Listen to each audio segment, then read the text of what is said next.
এগুলো হলো ফুটেজ আর কি, বুঝছিস না?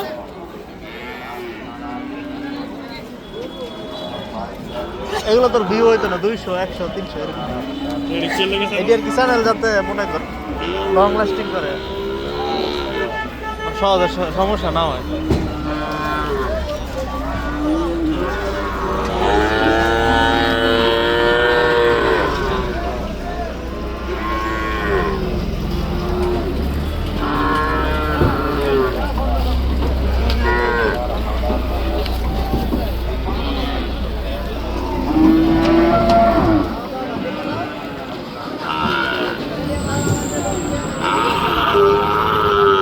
ঈদের সময় বড় বড় গরু হইব, ঈদের আগে দাঁড়াম।